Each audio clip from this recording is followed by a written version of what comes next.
Assalomu alaykum aziz do'stlar, hurmatli kuzatuvchilar, hamkasblar, xayrli kun barchangizga. Bugun sizlar bilan stress haqida gaplashmoqchiman. Oxirgi kunlarda ko'plab obunachilarim tomonidan menga bir video rolik yuborilyapti va bu video rolikda aytilishicha, yaponiyalik olimlar stressga qarshi vaksina o'ylab topishibdi va endi insoniyat stressni yengish yoqasida turgan emish. Bugun aynan mana shu mavzuni sizlar bilan birgalikda muhokama qilmoqchiman. Qanchalik bu haqiqatga yaqin yoki qanchalik afsona birgalikda tahlil qilamiz. Hozir esa aynan mana shu videorolikni birgalikda diqqat va e'tibor bilan ko'rishni taklif qilaman sizlarga. Yapon olimlari stressga qarshi vaksina ishlab chiqdi. Yaponiyalik olimlar PUA-915 eksperimental preparatni taqdim etdi. Ishlab chiqaruvchilarning fikriga ko'ra, u bir marta qabul qilingandan keyin stress darajasini deyarli 2 oyga kamaytira oladi. Tadqiqotchilarning ta'kidlashicha, u nojo'ya ta'sirlar yoki qaramlikni keltirib chiqarmaydi. Xotirjamlik vaksinasi deya nom olgan vaksina hozirda tomchi va inyeksiya shaklida sinovdan o'tkazilmoqda. Ishlab chiqishda Osaka, Toyama, Hiroshima, Kagoshima universiteti mutaxassislari ishtirok etmoqda. Ushbu vaksina hayvonlar ustida sinovdan o'tkazilgan bo'lib, u surunkali stressga duchor bo'lgan hayvonlarda kognitiv funksiyalarni yaxshilagan. Tadqiqotchilarning fikriga ko'ra, PUA-915 ning kiritilishi xavotirli va depressiyaviy xatti-harakatlarning namoyon bo'lishini tezda kamaytiradi. Uning natijasi esa Aziz do'stlar, juda ham katta umid beradigan video. Haqiqatda tasavvur qilinglar, agar haqiqatda shunaqa vaksina o'ylab topilsa, biz hammamiz umuman stress his qilmaydigan, hammamiz yaxshi kayfiyatda yuradigan, atrofdagi bo'ladigan vaziyatlardan farqli o'laroq biz hammamiz vaziyatlarga adolatli, to'g'ri va sog'lom baho beradigan insonlarga aylanamiz. Zo'r, a? Lekin afsus buni imkoni yo'q. Hozir sizlar bilan bu haqida gaplashaman. Birinchi navbatda stress nima ekanligini biz tushunishimiz kerak. Stress ichki va tashqi vaziyatlarga bog'liq, ya'ni ichki va tashqi vaziyatlarga bo'ladigan bizni reaksiyamiz. Diqqat qilinglar. Ichki va tashqi ya'ni omillar, tashqi vaziyatlarga bo'ladigan bizni reaksiyamiz va ichki deylik kechinmalarimiz, o'y-xayollarimiz, ya'ni ichki sostoyaniyamizga bo'ladigan bizni reaksiyamiz hisoblanadi. Endi bu reaksiya, ya'ni stressiy reaksiya deymiz. Bu stressiy reaksiya qanday hosil bo'ladi? Nima sababdan hosil bo'ladi? Ichki va tashqi omillar bilan bog'liqmi? Yo'q. Bu reaksiya bizni munosabatimiz bilan, aynan mana shu ichki va tashqi vaziyatlarga bo'lgan munosabatimiz bilan bog'liq. Men hozir sizlarga qisqacha misol keltiraman. Tasavvur qilinglar, Ergash, Eshmat va Toshmat uchalasi tibbiyot institutiga o'qishga kirish uchun tayyorgarlik ko'rdi. Oxirgi 3 yil mobaynida. Va uchalasi ham ekzamendan o'tolmadi, o'qishga kira olmadi. Nima deb o'ylaysizlar? Mana shu bo'lib o'tgan holatga Ergash, Eshmat va Toshmatni reaksiyasi bir xil bo'ladi. Reaksiya bir xil bo'lishi mumkin. Yoqmasligi, kayfiyati tushishi mumkin. Reaksiya bir-biriga o'xshash bo'lishi mumkin. Lekin bu reaksiyani kuchi, bu reaksiyani davomiyligi, bu reaksiyani adekvat va neadekvatligi albatta bir-biridan farq qiladi. Toshmat uchun o'qishga kira olmasligi to'g'ri, yoqimsiz holat bo'lishi mumkin, lekin bu uni holdan toydirmaydi, bu uni deylik bir kayfiyatiga surunkali tarzda ta'sir qilmaydi. Bu uni deylik hayotga va kelajakka bo'lgan qarashlariga hech qanaqa o'zgartirish kiritmaydi. O'qishga kira olmasam, boshqa ish bilan shug'ullanaman, Rossiyaga ketaman, yana keyingi yil tayyorgarlik ko'raman deydi. Xullas, bu odatiy holat bo'ladi. Eshmat uchun bu ancha og'riqli holat bo'lishi mumkin. Eshmat o'ta bir tushkun holatga tushib qolishi mumkin, yaxshi apetiti yomon bo'lishi mumkin, uyqusi yomonlashishi mumkin, o'zini yomon his qilishi mumkin. Lekin oradan 20 kun, 1 oy vaqt o'tgandan keyin Eshmat tushunadi, holati ro'y berdi, buni o'zgartirib bo'lmaydi. Yoki deylik o'sha o'zini keyingi yo'nalishini o'zgartiradi yoki tayyorgarligini kuchaytiradi va bu holatdan chiqadi. Ergash reaksiyasi haddan tashqari neadekvat bo'lishi mumkin. Ergash buni katta bir mag'lubiyat sifatida qabul qilishi mumkin.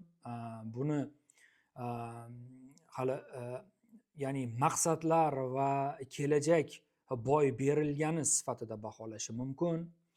Yashashdan mazmun mohiyat ko'rmay qolishi mumkin va uzoq muddatli depressiyaga kirib ketishi mumkin yoki deylik inson hatto deylik o'sha suitsidgacha ham borishi mumkin. Ana qaranglar, bitta vaziyatga bo'lgan 3 ta insonni 3 xil reaksiyasi. 3 xil reaksiyasi. Biz uchalasini ham stressiy reaksiya deyishimiz mumkin. Lekin stressiy reaksiyani, ya'ni bir-biridan aynan o'sha kuchi, davomiyligi bilan farq qiladi. Adekvat va neadekvatligi bilan farq qiladi, aziz do'stlar.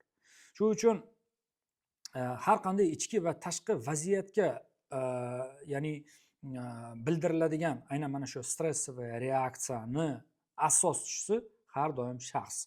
Shaxsni fe'l-atvori, shaxsni dunyo qarashi, shaxsni deylik shaxsni sistema отношений deyiladi, munosabat tizimi bilan bog'liq bo'ladigan jarayon. Shuning uchun har qanday ya'ni stressni ortida biz bormiz. Bizning shaxsiyatimiz va aynan biz shaxsiyatimizga asoslangan holatda ya'ni vaziyatga bildirgan munosabatimiz bor. Aziz do'stlar, agar stress bizni munosabatimizga bog'liq bo'ladigan bo'lsa, stressni aynan bizni munosabatimiz yaratadigan bo'lsa, o'zidan o'zi aynan deylik tashqi vaziyatlarga mana bu stress emas, mana bu stress keltirib chiqaradi, mana bu vaziyat stress keltirib chiqarmaydi deydigan vaziyatlar yo'q. Misol deylik, mana qarang, siz 3 baho oldingiz maktabda. 30 ta o'quvchi bor, 30 ta o'quvchi bugun 3 baho oldi. Nima deb o'ylaysizlar? Hammasi uchun bu stressmi? Yo'q. 15 tasi uchun bu umuman hech narsani anglatmaydi. 10 tasi uchun bu ozroq xavotirli jarayon bo'lishi mumkin. 5 tasi uchun bu haddan tashqari kuchli stress bo'lishi mumkin. Ko'ryapsizmi? Baribir buni ortida biz bormiz. Lekin bizni munosabatlarimizni, vaziyatlarga bo'lgan munosabatimizni o'zgartiradigan, ya'ni preparat mavjud emas. Albatta, men bunga pozitiv deylik qaragan bo'lardim. Qachonlardir olimlar, tibbiyot, insoniyat shu darajaga yetadiki, aynan insonni munosabatni o'sha deylik munosabat tizimiga ta'sir qiluvchi qanaqadir preparatlar yaratiladi yoki vaksina yoki boshqa narsa yaratiladi degan, biz kelajakka ozroq ertaknamo, kechirasizlar, ertaknamo tasavvurlar bilan qarashimiz mumkin. Lekin men ilmu fanga tayangan inson bo'lganligim uchun, faoliyatimda ham, ya'ni hayot tarzimda ham, dunyo qarashim ham aynan ilmu fanga ko'proq asoslanganligi uchun men bunaqa ertaknamo tasavvur qila olmayman, afsuski. Mayli, qachonlardir shu darajaga yetib kelaylik, lekin hali biz bunaqa preparat yaratishimiz qiyin, amri mahol. Buni hozir sabablarini tushuntirib beraman. Ya'ni insonni fe'liga, insonni munosabat tizimiga, insonni umuman vaziyatga beradigan bahosiga ta'sir qiluvchi preparat o'ylab topish hozir shu kecha kunduzda juda ham qiyin masala.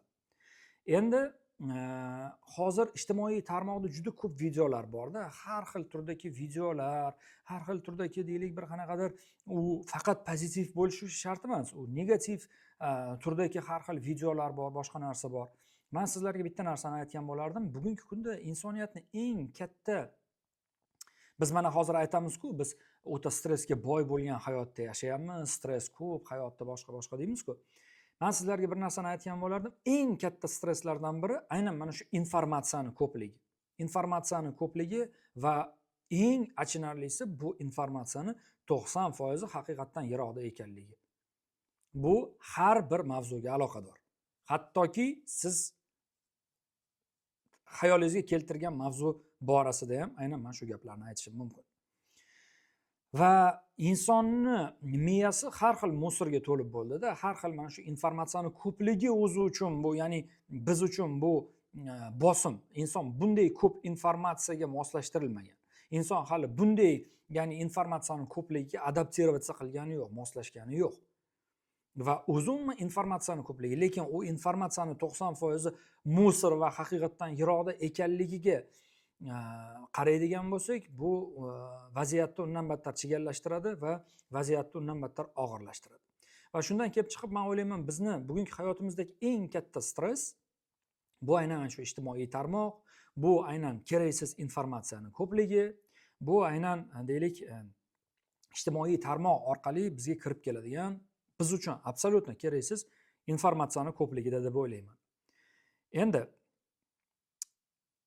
1950-yil birinchi antidepressant o'ylab topilgan. Antidepressantni o'ylab topish ustida olimlar u darajada ish olib bormagan. To'satdan, ya'ni antidepressant preparati paydo bo'lgan. Buni o'sha tuberkulyoz kasallariga beriladigan bir dorini tuberkulyozdan tashqari insonlarga bergan ta'siridan kelib chiqib, ya'ni aynan shu preparatni, men hozir nomini aytib o'tirmayman, aynan shu preparatni tuberkulyozga ta'sir qilishi bilan birgalikda insonda xavotir haroratini kamaytirishi, kayfiyatni yaxshilashi, aqliy va jismoniy mehnatni yaxshilanishi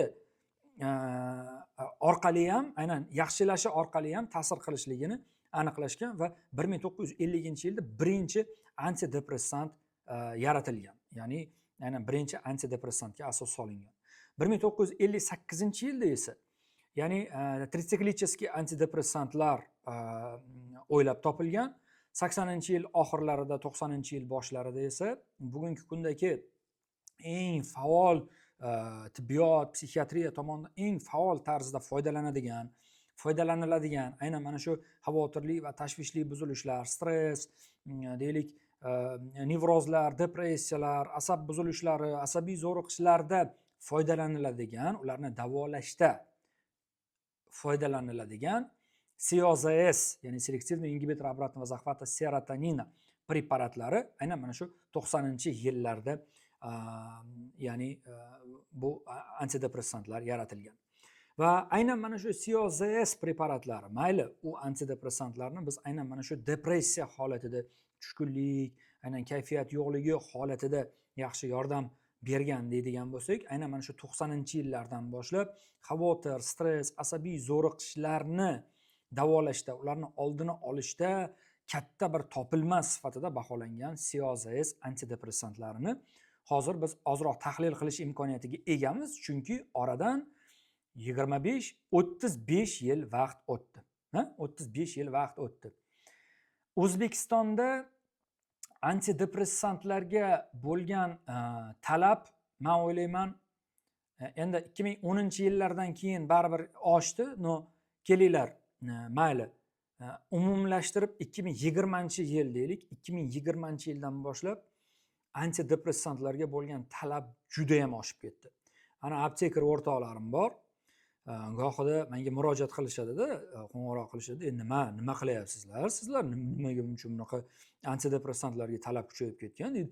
Korobka eng ko'p sotiladigan dori vositalari antidepressantlar, tinchlantiruvchi, sedativ preparatlar, bularning hammasi, ya'ni eplolmayapmiz, olib kirishga, ya'ni ulgura olmayapmiz deydi. Nima qilyapsizlar deydi. U katta masala deb qo'yaman. Shu uchun qaranglar, 90-yillardan boshlab Amerika Qo'shma Shtatlari, boshqa bir deylik Yevropa mamlakatlarini agar biz, kelinglar, Amerika Qo'shma Shtatlari deylik, Amerika Qo'shma Shtatlari 90-yil demayman, 2000-yillardan boshlab plotna, ya'ni antidepressantlarga bo'lgan talab juda ham katta va ular plotna antidepressantni o'ttirishadi. Plotna degani bu muntazam antidepressantlarga murojaat qilishadi va antidepressantlardan foydalanishadi. Nima uchun? Chunki mana biz baribir ko'proq 2020-yildan keyin o'sha asab va ruhiy buzilishlarni O'zbekistonda keng o'sha deylik tarqalib ketganligi, ko'payib ketganligiga baribir ko'proq e'tibor qaratamiz-ku, bu baribir ijtimoiy tarmoq bilan ham bog'liq. 2020-yilgacha knopchni telefondan foydalanadigan insonlar baribir ko'p edi. 2020-yilgacha, aynan koronavirusgacha ozroq deylik haqiqatdan yiroqda va eskiroq deylik hayot modeli, mana shu eski deylik hayotga moslashgan va hali yangi hayot kirib kelganligidan xabari bo'lmagan insonlar soni juda ham ko'p edi.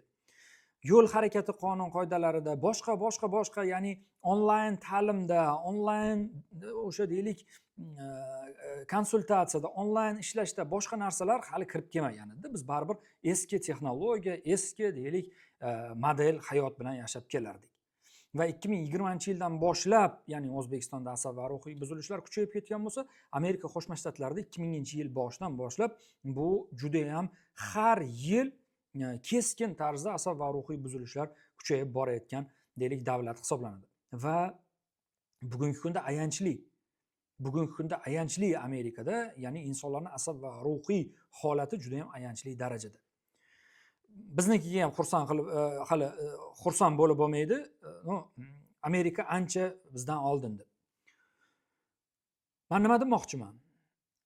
Antidepressantlar o'ylab topilganda insonda stress, xavotir, harorati, mana shu asabiy zo'riqishlarni davolaydi, oldini oladi, kamaytiradi deyilgandi.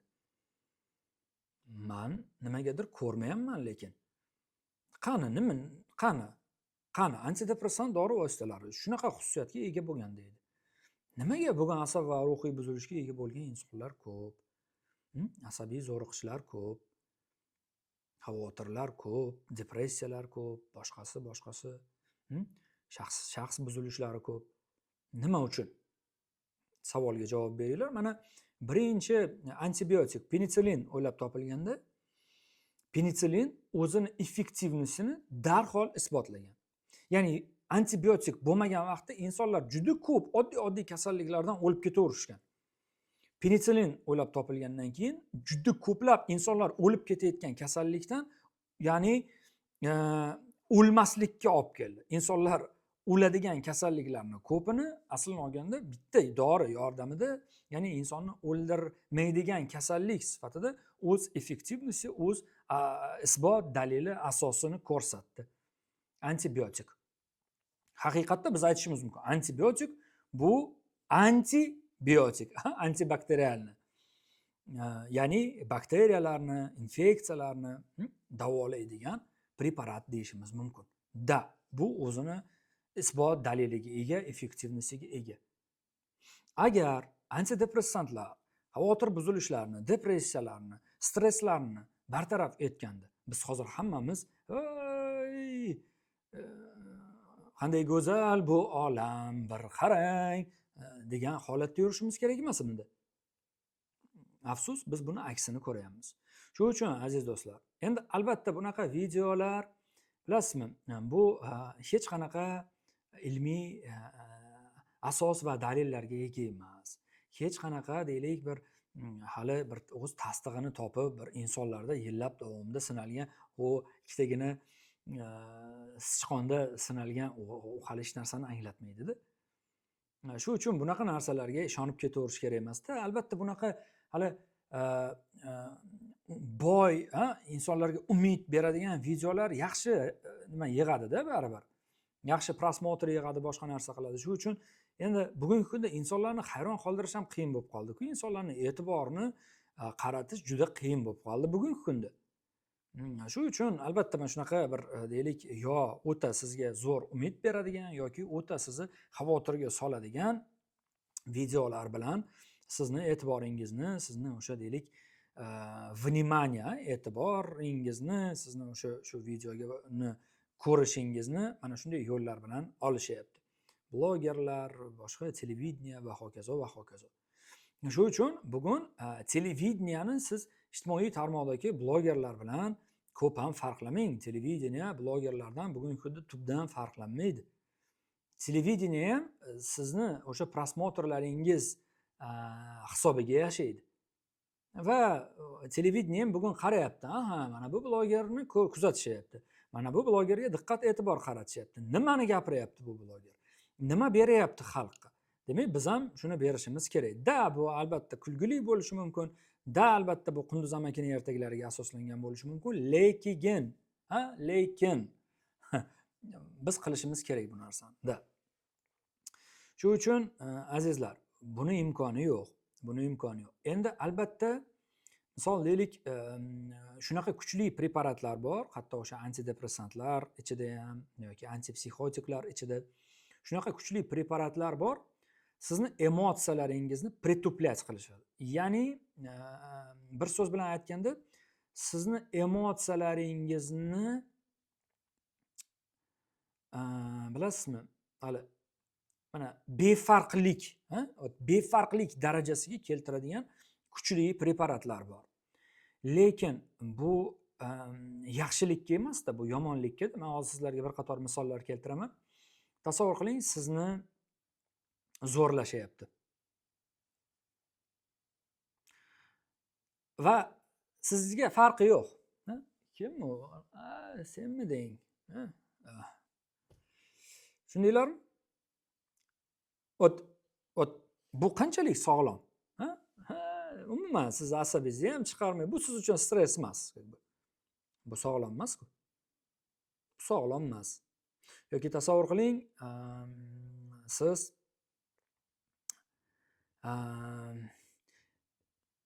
o'zingiz uchun bir deylik muhim suhbatga tayyorgarlik ko'ryapsiz, yoki o'zingiz uchun bir muhim deylik qanaqadir ko'rikdan o'tishingiz kerak.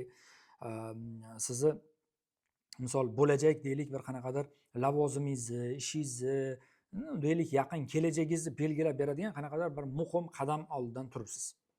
Albatta sizda ma'lum bir darajada stress bo'lgani, bezovtalik bo'lgani, ya'ni juda ham yaxshi. Siz o'ylaysiz, tayyorgarlik ko'rasiz, boshqa qilasiz. Siz tonusda, ya'ni resursda bo'lasiz. Tasavvur qiling, sizda befarqlik bo'ladigan bo'lsa, bunaqa befarqlik bo'ladigan bo'lsa, inson hech narsaga harakat qilmaydi-da. Hech narsaga harakat qilmaydi. Tushunyapsizmi? Tasavvur qiling, sizni uyingizni o'g'ri o'rayapti, siz ishingiz yo'q. Qanday? Shu uchun azizlar, stress aslini olganda bu biz uchun kerakli narsa. Faqat stressni darajasi belgilab beradi-da. Stressni darajasi belgilab beradi. Birinchidan, ikkinchidan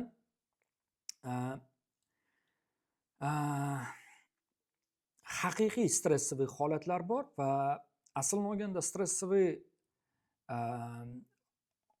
holatga sabab bo'la olmaydigan, bu bizni deylik munosabatimiz orqali yaralgan stresslar mavjud. Mana ikkiga ajralgan. Men hozir sizlarga tushuntirib o'taman buni.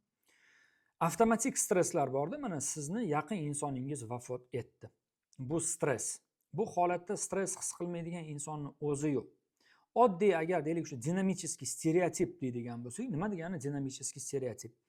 Bizni miyamiz o'rgangan, bir insonni ko'rish, bir inson bilan deylik salomlashish, bir inson bilan qandaydir vaqt o'tkazish va u inson yo'qolib qoldi. Inson demaylik, narsa deylik, narsa. Misol deylik, nimani men misol keltirishim mumkin sizga? Misol, sizni telefoningiz bor edi. Telefon emas bu endi, mayli, telefon misolda. Telefoningiz bor edi. Telefoningizni yo'qotib qo'ydingiz. Dinamicheskiy stereotip. Siz telefondan foydalanishga, shu bilan vaqt o'tkazishga, shu bilan kontaktirovat qilishga, shundan qanaqadir emotsiyalar olishga o'rgangansiz. Telefoningiz yo'qolib qoldi, bo'ldi, siz stress, avtomaticheskiy siz stress his qilasiz. Dinamicheskiy stereotip nuqtai nazaridan ham gapiradigan bo'lsak, bu siz uchun stress. Sizni miyangiz qani bu obyekt deydi. Qani bu obyekt? Va bu obyektni sog'inishni boshlaydi, bu obyekt haqida qumsashni boshlaydi. Mushuk, it, o'yinchoq, men bilmadim. Oxir oqibat inson. Oxir oqibat inson. Bu biz uchun stress. Yaqin insoningizni yo'qotishingiz, yaqin o'zingizga yoqadigan, yaxshi ko'radigan narsangizni yo'qotishingiz, bu biz uchun avtomaticheskiy stress, hammamiz uchun. Endi diqqat qilinglar. Bu stress qancha vaqt davom etishi, ana endi bu bizning munosabatimizga bog'liq. Bu narsa endi yo'qligiga biz qancha tez moslashishimiz, moslashuvchanligimiz, moslashib, ya'ni bu narsani o'rnini boshqa narsa bilan bosib, yoki bu narsa yo'q ekanligini qabul qilib, hayotda yashashda davom etishimiz, qanchalik tez, ya'ni yashashda davom etishimiz, mana bu juda ham muhim ahamiyat kasb etadi. Va yuqorida men misol keltirgandim-ku, Ergash Eshmat Toshmatlar. Xuddi shunday. Ergash Eshmat Toshmatni yaqin insoni vafot etdi. Stress, uchalasida ham stress. Lekin Eshmat bilan Toshmat tezda hayotga moslashib ketishi mumkin. Tezda emas, misol 1 oy, 2 oy, 3 oy yig'ladi, sog'indi, qumsadi, boshqa, lekin hayotga qaytdi, sekin-sekin hayotini davom ettirdi. O'sha oldingi deylik hayotiga qaytdi. Ergash 1 yil bo'ldi ham hech ham hayotiga qayta olmayapti. Ergash 1 yil bo'ldi ham yig'lab yuribdi, motamda yuribdi. Mana bu yerda bizni shaxsiyatimiz katta sahnaga chiqadi. Ya'ni yaqin bir insonimizdan, yaqin bir narsamizdan, ishimizdan, boshqa narsadan tushundinglar, muhitdan ayrilishimiz. Avtomatiskiy stress. Ikkinchi o'rinda oila qurish. Oila qurish. Bu biz uchun yangilik. Bu biz uchun stress. Bu biz uchun ancha o'zgarish va bunga moslashishimiz.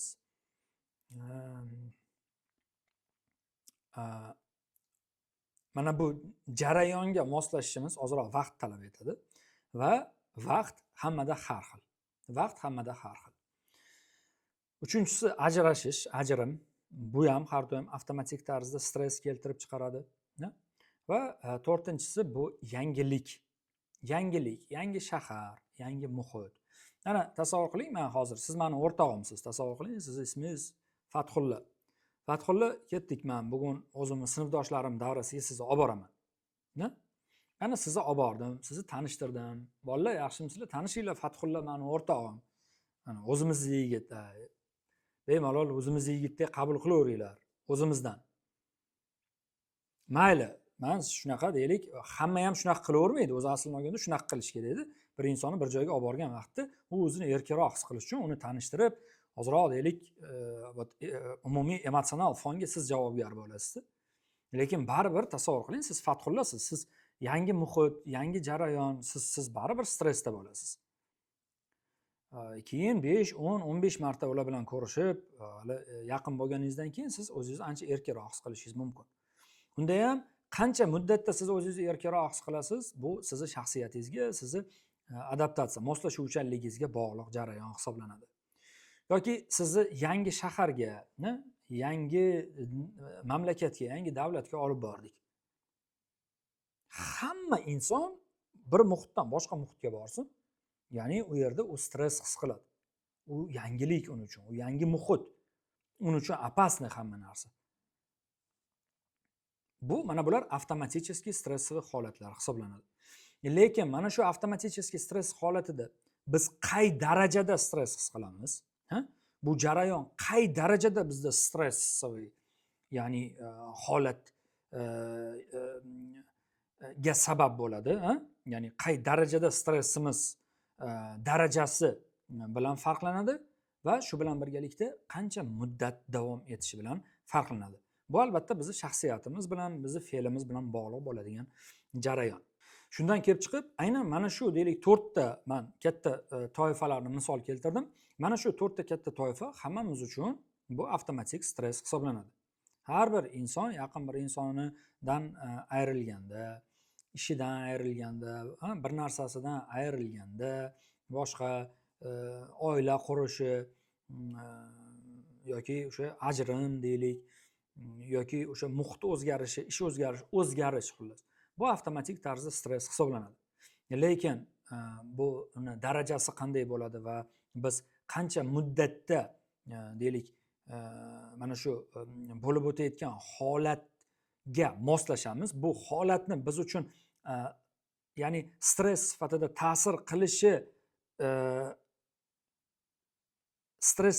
ta'sir qilishini qancha muddatda biz yengib o'tamiz, bu albatta bizning shaxsiyatimizga bog'liq jarayon. Qolgan vaziyatlarda aziz do'stlar, hozir aytishlaring mumkin, oddiy narsalar men uchun stress. Meni yo'lda kimdir qisib ketdi, stress.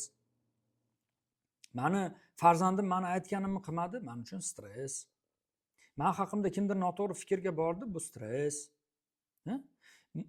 Bir narsa men aytgandek bo'lmadi, bu stress.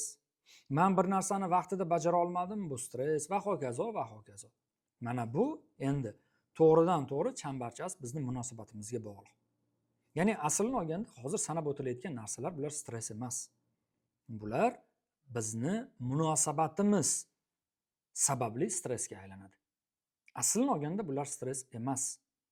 Lekin ko'plab insonlarni biz bilamiz, ko'chada mana shu men hozir sanab o'tayotgan vaziyatlarni stress deb o'ylashadi. Mana shu faktor stress. Mana shu faktor stress. Va istalgan odamga bugun murojaat qiling, qanday sizni hayotingiz desangiz, "O, stressga boy" deydi. Nimaga desangiz, "Ha, meni aytganimni qilmaydi, unim yo'q, bunim yo'q, vaqtida qila olmayapman, boshqa." Yo'q, kim aytdi sizga bularni stress deb? Ko'ryapsizmi? Bu katta savol. Shu uchun stress bu qanaqadir deylik avtonomniy bizni ichimizda hosil bo'ladigan, yoki bir kasallik yoki bir qanaqadir deylik o'sha gormonlarni yoki neyromediatorlarni ta'sirida hosil bo'ladigan bir qanaqadir muammo emas. Stress bu 100% bizni munosabat tizimimiz bilan bog'liq. Endi aziz do'stlar, mana men 8 yillik faoliyatim davomida, xudo xohlasa, fevral oyida ijtimoiy tarmoqdagi faoliyatimga 6 yil bo'lar ekan. O'zim men 2018-yildan boshlab men konsultatsiya qilishni boshlaganman. Insonlarni 8 yil bo'ladi. Salkam 8 yillik faoliyatim davomida men bir narsani tushundim. Ya'ni stress aslini olganda mavjud emas. Stressni biz yaratamiz. Tushunyapsizlarmi? Stressni biz yaratamiz. O'z munosabatimiz orqali, o'z kutuvlarimiz orqali, o'z deylik qayerdadir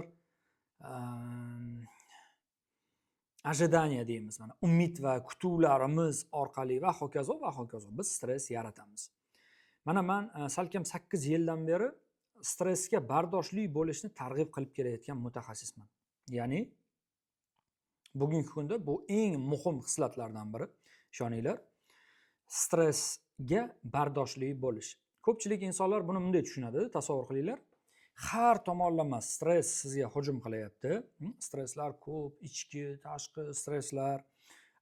Uzr, kechirasizlar, qo'shimcha qilib ketay. Mana hozir biz tashqi vaziyatlarga bo'lgan munosabatimiz stress keltirib chiqaradi dedim-ku. Xuddi shunday, bizni ichki kechinmalarimizga bo'lgan munosabatimiz, ichki o'y-xayollarimiz, kelajakka qaratilgan o'y-xayollarimiz, o'tmish, boshqasi bizni o'y-xayollarimizga bo'lgan munosabatimiz ham, ya'ni stress keltirib chiqaradi. Men boshida aytgandim-ku, stress bu ichki va tashqi vaziyat va holatlar, o'y-xayollarga bo'lgan bizni reaksiyamiz deb. Sal yodimdan ko'tarilibdi, mana shuni qo'shimcha qilay dedim.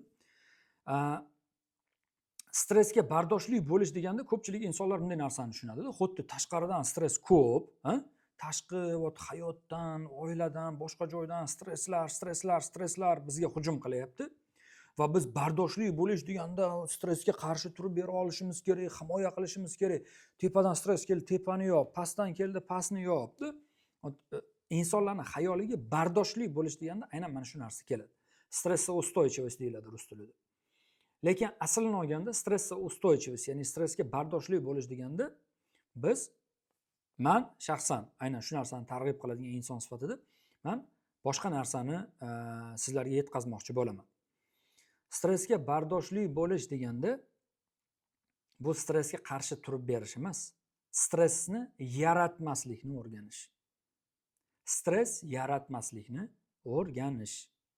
Stress yaratmaslikni o'rganish uchun siz stressni aynan siz o'z munosabatingiz orqali yaratayotganligingizni tushunishingiz kerak, anglashingiz kerak.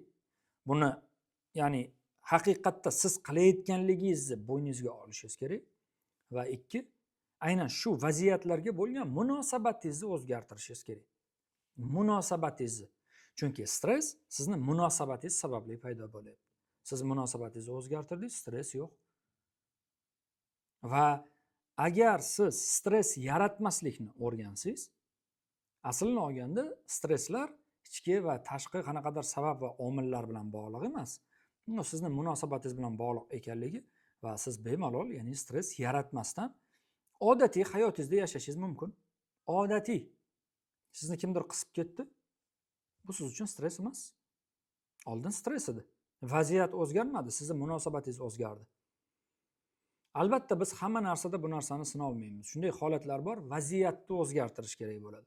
Va bunda biz yanada chuqurroq kiramiz. Ya'ni nima meni, ya'ni o'zgartirishim nimani man o'zgartira olaman, nimani man o'zgartira olmayman bu hayotda. Mana shu narsani bir-biridan ajratib olishni o'rganish kerak-da. Nimani man o'zgartirishim mumkin, nimani man o'zgartira olmayman. O'tmishni siz o'zgartira olasizmi? Yo'q. O'zgartira olmaysiz. Lekin hozir mana shu yerda ro'y berayotgan ko'plab vaziyatlarni siz o'zgartirishingiz mumkin. Kelajakni siz qandaydir o'zgartira olasizmi? Kelajakni siz qandaydir oldini ola olasizmi? 100% ga yo'q. Shuning uchun biz mana shu narsani ajratib olishni o'rganishimiz kerak-da. Nimani men o'zgartirishim mumkin? Hayotingiz sizga yoqmayaptimi? Hayotdagi o'rningiz sizga yoqmayaptimi? Siz o'zgartirishingiz mumkin. O'zgartirishingiz mumkin. Ishingiz yoqmayaptimi? O'zgartirishingiz mumkin. Ko'p narsalarni men misol keltirishim mumkin. O'zgartirishingiz mumkin. Kostyumingiz sizga torlik qilyaptimi? Almashtirishingiz mumkin. Lekin bizda almashtirmasdan, lekin mana shu tor va neudobniy kostyumda yashab yurib, o'zini yomon his qilib yuradigan insonlar juda ham ko'p. Almashtirmasligiga sabab, almashtirishga ruxsat bermasligiga sabab opet-taki o'zini shaxsiyati, o'zini qanaqadir deylik, nosog'lom qadriyati, e'tiqodlari, tushunchasi, fe'l-atvori sababli o'ziga o'zi ruxsat bermaydi. Vaziyatda muammolarni hal qilishga ruxsat bermaydi. Va bu keyinchalik albatta insonda juda ko'plab stress holatlarini keltirib chiqaradi. Aziz do'stlar, o'ylayman bugungi videomiz chuqur, keng ma'noga ega bo'lgan video bo'ldi. Juda ham terapevtik video bo'ldi. Agar bugungi videomizni diqqat e'tibor bilan ko'rsanglar, ko'p savollaringga javob olsanglar bo'ladi. Ko'p muammolaringga aynan mana shu videoni ichidan yechim topsanglar bo'ladi. Albatta bugungi videomizni oxirigacha ko'rmaydigan insonlar ko'pchilikni tashkil etadi. Men bundan achinib ketaman gohida. Maqsadga o'ting, qisqaroq gapiring deydigan insonlar bor. Bu mavzularda qisqa gapirishning imkoni yo'q va siz qisqa qanaqadir yechim, qisqa qanaqadir deylik bir savolingizga javob olishni xohlayapsizmi? Siz katta ehtimol bilan intellektual juda ham past salohiyatga egasiz va bu albatta hayotda hali sizga juda ham ko'p pand beradi. Sog' bo'linglar, salomat bo'linglar. Hech qanaqa unaqa vaksina yo'q. Albatta bugungi kunda psixofarmakologiya tinch turgani yo'q, jim turgani yo'q. Psixofarmakologiya izlanishda davom etyapti va bugungi kunda xavotir haroratini kamaytirishga yordam beradigan, shu asabiy zo'riqishlarni deylik ozroq bartaraf etib, asab tizmingizni tiklashga yordam beradigan, uyqingiz yaxshi bo'lmasa, uyqingizni yaxshilashga yordam beradigan, ya'ni asab tizimi bilan bog'liq bo'ladigan tanadagi bir guruh simptomlarni kamaytirishga, ularni hali namoyon bo'lishini ozroq kamaytirishga yordam beradigan preparatlar juda ham ko'p. Lekin stressga qarshi vaksina, umuman stressni yo'q qilib qo'yadigan hech qanaqa vaksina mavjud emas. Va bugungi kunda biz hammamiz stressdamiz. Biz hammamiz stressdamiz va stressda bo'lganligimiz bu tabiiy holat. Bugungi kunda stressda bo'lmagan inson bu yoki haddan tashqari donishmand inson, haddan tashqari bunaqalar sanoqli, yoki haddan tashqari kasal inson. Tushunyapsizmi? Kasal, yo ruhiy kasal, yo aqliy kasal, yoki aqli zaif, yoki ruhi kasal. Tushunyapsizlarmi? Agar siz plus minus sog'lom bo'ladigan bo'lsangiz, bugungi kunda yuqori stress darajasi bu sababi bor. Biz katta bir o'zgarish davridamiz. Katta yangilanish davridamiz. Hayot o'zgardi. Insoniyat o'zgardi. Fiziologik tomonlama demoqchi emasman, yo'q. Insoniyat o'zgardi. Qadr-qimmatlar o'zgardi. Ko'p narsa o'zgardida. Biz ko'p orqaga qaytishimiz kerak emas. 10 yil orqaga qaytaylik. 10 yil orqa bilan solishtiradigan bo'lsak, ko'p narsa o'zgardi. Va bugun biz o'zgarish davridamiz. Va biz hammamiz stressdamiz. Endi videomiz davomida aytib o'tgan gaplarimni yodga olaman. Qanchalik tez biz mana shu yangi o'zgarayotgan hayotga moslashsak, shunchalik tez biz mana bu stress, mana bu ruhiy buzilishlardan qutulamiz. Moslashishimiz qancha qiyin va uzoq kechadigan bo'lsa, shuncha bizda stress va ruhiy buzilishlar ham uzoq va qiyin davom etadi. Agar biz umuman moslasha olmaydigan bo'lsak, afsus, biz bu yog'iga mana shunday stress, shunday bir o'ta bir deylik kayfiyatsiz, tushkun hayot kechirishga majburmiz. Va shu narsani o'ylagan holatda mana biz kelayotgan haftadan boshlaymiz. Ayollar va erkaklar uchun aynan mana shu yangi hayotdan kelib chiqib, yangi hayotga qanchalik tez moslashish uchun insonga nimalar kerakligi, qanaqa hislatlar kerakligi, inson qanaqa xatolar qilib kelganligi, qanaqa xatolarni qilishda davom etayotganligi, ularni bartaraf etishlik, ularni mana bu hozirgi yangi hayotda oldini olishlik va aynan mana shu yangi hayotga moslashishimiz uchun bizga kerakli bo'lgan hislatlarni o'zimizda shakllantirish uchun ayollar va erkaklar uchun alohida biz kurslar tayyorlaganmiz. Ayollarning ruhiy buzilishlari, psixologik muammolari ortida turadigan sabablar va omillar va xuddi shunday erkaklarda ham shunaqa deb nomlanadi. Mana shu ruhiy buzilishlar va psixologik muammolarni ortida turadigan sabab va omillarga qo'shimcha tarzda kursimizdan asosiy maqsad insonlarni hozirgi hayotga moslashishiga kerakli, ya'ni hislatlar, kerakli bilimlar, kerakli deylik tavsiyalar va elementlar bilan insonlarni boyitish. Вооружен, предупрежден, вооружен deydi rus tilida. Buni qanday o'zbek tiliga ko'chirsak bo'ladi? Bilmadim. Shu uchun men aynan mana shu kurs davomida ham erkaklarga alohida, erkaklardan kelib chiqib va ayollarga alohida men 8 yil davomida bir necha minglab erkaklar bilan individual ishlaganman, ayollar bilan ishlaganman. Jamiyatimizdan kelib chiqib, men erkaklarni, ayollarni muammolari, xatoliklari, nima sababdan ular stress his qilayotganligi hammasini juda ham yaxshi tushunadigan mutaxassis sifatida o'z bilimim bilan va tajribam bilan o'rtoqlashmoqchiman, bo'lishmoqchiman. Bu juda ham foydali kurs bo'ladi. Admin raqamini qoldiraman pastda, adminga murojaat qilib, erkaklar va ayollar uchun kurs haqida ma'lumot bering deb yozsangiz, albatta ma'lumot berishadi. Hozir mana shanba, yakshanba kuni, bugun juma kuni aziz do'stlar, shanba va yakshanba kuni oxirgi 2 kun men sizlarga imkoniyat beraman. Keyingi haftadan boshlab biz darslarimizni boshlaymiz. Ya'ni 2 kun davomida siz murojaat qilib, hozir kursimiz ishtirokchisiga aylanishingiz mumkin. Agar mabodo siz 2 kun ichida kursimiz ishtirokchisiga aylana olmasangiz, keyinchalik ham siz kursda ishtirok etish imkoniyatiga ega bo'lasiz bemalol. Mana shu darslarni bo'lib o'tgan 5 ta yoki 6 ta dars bo'ladi. Darslarni ko'rish imkoniyatiga ega bo'lasiz, lekin jonli tarzda aynan darslarni o'sha mutaxassis bilan birgalikda jonli tarzda o'tkazish, dars davomida mutaxassisga qanaqadir savol berish, o'sha darsdan keyin kurs ishtirokchilari bilan darsni muhokama qilishdan sal chetda qolasiz.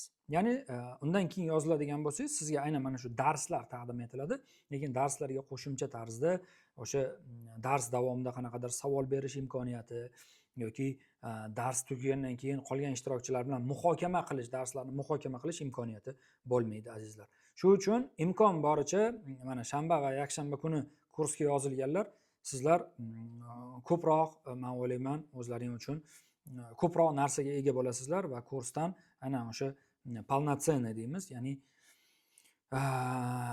ancha foydali hamda manfaatli tarzda siz foydalanish imkoniyatiga ega bo'lasiz. Sog' bo'linglar, salomat bo'linglar aziz do'stlar. Agar bugungi videomiz sizlar uchun foydali va manfaatli bo'lgan bo'lsa, bugungi videomizni bitta like bilan mukofotlab qo'yishni tavsiya qilaman va albatta aynan mana shunday insonning asab va ruhiyati, insonning psixologik deylik holati borasidagi mavzular sizga qiziq bo'ladigan bo'lsa, kanalimizga obuna bo'lib, albatta qo'ng'iroq tugmasini bosib qo'yishni tavsiya qilaman. Unda siz kanaldagi yangiliklarni o'tkazib yubormaysiz. E'tibor uchun katta rahmat. Sog' bo'linglar, salomat bo'linglar. Keyingi videoroliklarda ko'rishguncha xayr azizlar.